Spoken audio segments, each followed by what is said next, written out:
is the taco eat as a lettuce wrap, and I've done just a little bit of pre-prep, but this is the kind of thing that you can keep in the fridge for a week. You could even freeze it, and it's also a recipe that you can play with.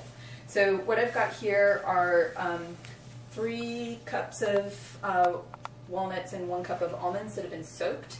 So so that's in here, and then the sunflower salt is a really great salt. If you have a sea salt, that's probably the best you can get in the store without upgrading to the sunflower salt. Most of their salts are ground by nickel grinders. This is nice. It's not quite as coarse as a sea salt, and it has it's actually 4 different salts blended into one.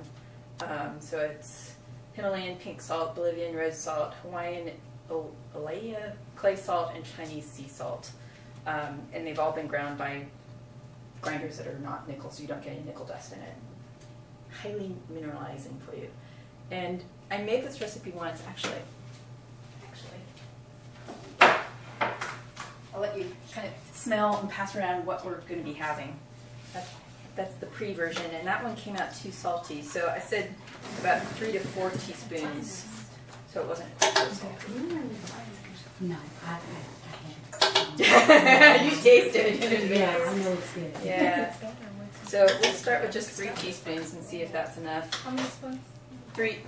Smells good. I know, it'll all get mixed together.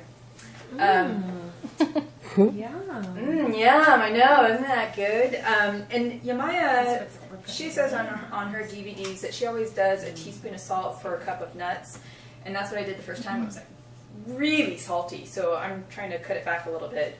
I think that she did the DVDs before she had the sunflower super salt. Sunflower salt. Super salt. Super salt, yeah.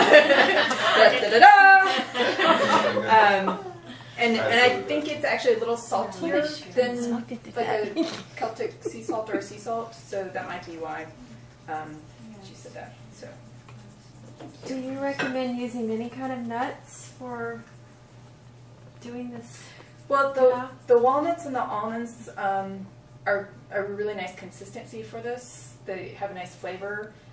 And we'll do a pumpkin seed pate shortly afterwards.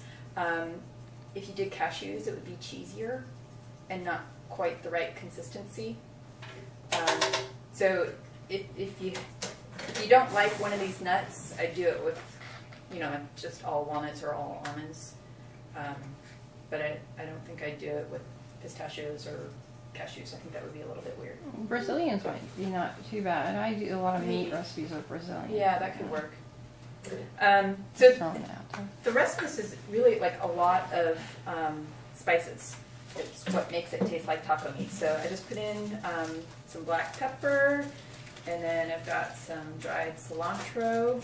And this came, if you don't already know it, from Natural Grocer, which is on Coit and Campbell. Thank you. Some of you know it. And they are great because they keep all their nuts refrigerated, so you know that they're really good quality. They've not been sitting in bulk and gone rancid or anything like that. Is that Sprouts? No, it's on the other corner. It's called Natural Grocer. It's on the northwest corner. There's the Sprouts on the It's on the southeast corner. Yeah, there's catty corner. This is, what am I doing? Basil. Basil. So it's black pepper, cilantro, basil, and put some parsley in, and then we'll have cumin, chili powder. She used a poultry seasoning, and I'm using a fajita seasoning. It's kind of, like I said, it's something that you can play with. It's hard to talk ahead and measure at the same time. Excuse me, radio silence. Talk amongst yourselves. Talk amongst yourselves while I do spices. Taco amongst yourselves. Taco. That was bad. It did fill the air though, right? Yeah.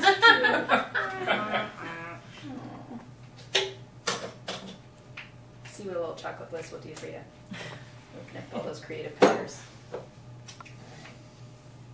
And this, right now I'm doing the full recipe This that I made before was half the recipe, and it almost filled this whole bowl. So you can see, you can make a lot, you can freeze some, you can keep it in the refrigerator, or you can cut the recipe in half. How long would it last in the refrigerator? It depends on whether you put the greens in it, I think. So if you didn't put the greens in and you just added them as needed, I would then probably freeze it and only keep it in the refrigerator for a week. Because past that, you've got bell pepper in there, and that could go a little wonky on you. So we. Yeah, about a week. But if you don't put the fried mineral green in, even if you did, you could risk it, then it should go, in the freezer for several months. Yeah, I'm going to blend so you can stop. Blending!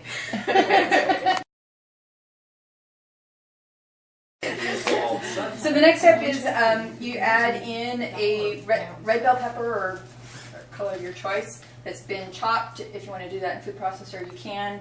And a sweet onion, or half of a sweet onion. I think I did a whole sweet onion.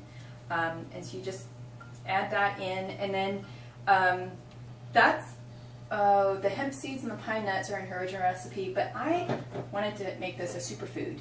And I love greens because it's the one thing that I tend to miss, and what a lot of us miss. And I love it when they can be disguised. And because of all the spices in this, you won't even know that there are greens in there, except that it looks like green meat. So if you don't look at it close, and you know it's not, it's bad meat gone bad. For all you Dr. Seuss fans. Yeah, green eggs and ham. Well, yeah. Anyway, so there are lots of different kinds of green powders you can find on the market. This one's become my favorite. For whatever reason, I like the flavor of it. It's called Vitamineral Green from Health Force Nutritionals. So the last things I add in here are pine nuts and hemp seeds. And the hemp seeds are really cool. I love hemp seeds. We talked about the hemp milk and the protein and the essential fatty acids. And I had a whole diatribe last time about how we should all be growing hemp. They do not have any THC. It has to, in order for them to be sold, they have to be like less than 3% or 2%, whatever percentage of THC. So they're not going to cause you to go on a trip. You'd have to eat like more than this bag to have a nice time with them. So they're just really nutritious, and they, I think they taste a little bit nutty. Or like if you want kind of a nutty, cheesy flavor, sprinkle some hemp seeds on top. Where'd my recipe go? Maybe I should look and see how many was supposed to have. They're kind of like a cashew, I think. Yeah, kind of like a cashew, Similar. only not quite as heavy. Right. Yeah, a cashew can have a heavier sit in your stomach, and a hemp seed tends to be a little lighter. And seeds compared to nuts tend to have more protein and less fat. So if you're looking for more protein, seeds are generally the better way to go than nuts. So this is romaine lettuce. You could do it with endive, would be really good. Collards, collards would be really good. And I found that it really doesn't take a lot for it to be really filling. So I'm just going to put a couple scoops, because we also have another pate, another round of lettuce wraps. The thing I did with this, one night I was craving like a hamburger casserole, macaroni and cheese and hamburger meat. And so I made some good pasta, put some hemp oil in the pasta, some goat cheese, mixed it in, and then I just put this on top. And it totally satisfied my craving. So, there's nothing wrong with mixing cooked food with raw food. You're just upgrading.